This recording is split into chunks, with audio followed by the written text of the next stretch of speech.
चलिए अगले एग्जाम्पल बढ़े। तो नेक्स्ट एग्जाम्पल हमसे क्या कह रहा है कि भाई 1 लीटर गैस है eight 400 kelvin and 300 atm pressure is compressed to a pressure of 600 atm and 200 kelvin. ठीक है, 1 लीटर गैस है, 400 केल्विन पर हम बात कर रहे हैं, 300 एटीएम प्रेशर है। मान लीजिए मैं लिख देता हूँ P1, 300 एटीएम प्रेशर है, टेम्परेचर की बात करें तो 400 केल्विन। ठीक, वॉल्यूम की बात करें तो वॉल्यूम 1 लीटर गैस है।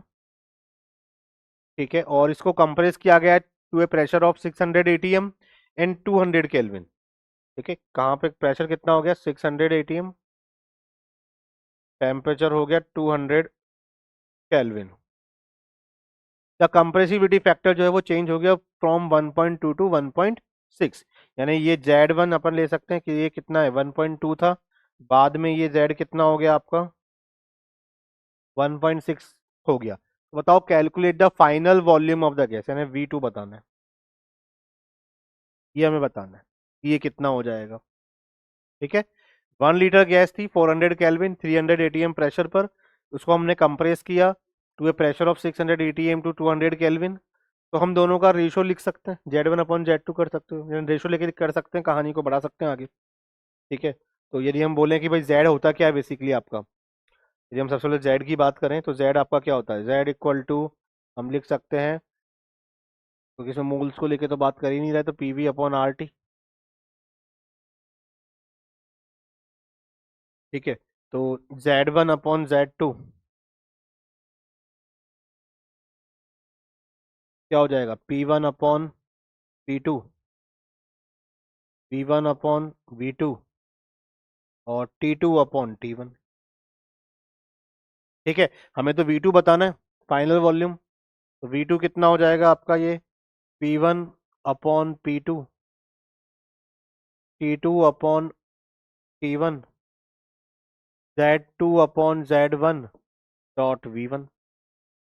ठीक है, तो बताइए यहाँ पे पहले आपका प्रेशर कितना था 400 केल्विन, बाद में प्रेशर कितना हो गया, सॉरी पहले प्रेशर था 300 एटीएम, बाद में प्रेशर कितना हो गया 600 एटीएम, पहले टेम्परेचर कितना था T2 बता रहे 200 केल्विन, T1 कितना है 400 केल्विन, Z2 कितना है 1.6, Z1 कितना है 1.2, वॉल्यूम V1 कितना है 1 लीटर। ठीक, सॉल्व करें इसको तो 300 से ये आपका कैंसिल आउट हो जाएगा कितना 2 टाइम्स, 200 से 400 कितना हो गया 2 टाइम्स, ये 1.6 4 टाइम्स 1.2 3, 2 × 2 ये 4 कैंसिल हो गया। तो फाइनल वॉल्यूम जो निकल के आपका आया वो कितना आ रहा है 1/3, 1/3 लीटर।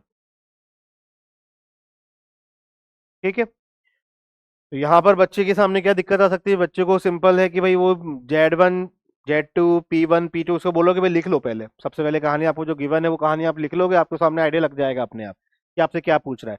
कि आपको Z1 दे रखा था, पहले कंप्रेसिबिलिटी फैक्टर दे रखा था, प्रेशर दे रखा था, वहां पे टेम्परेचर दे रखा था, वॉल्यूम दे रखा था।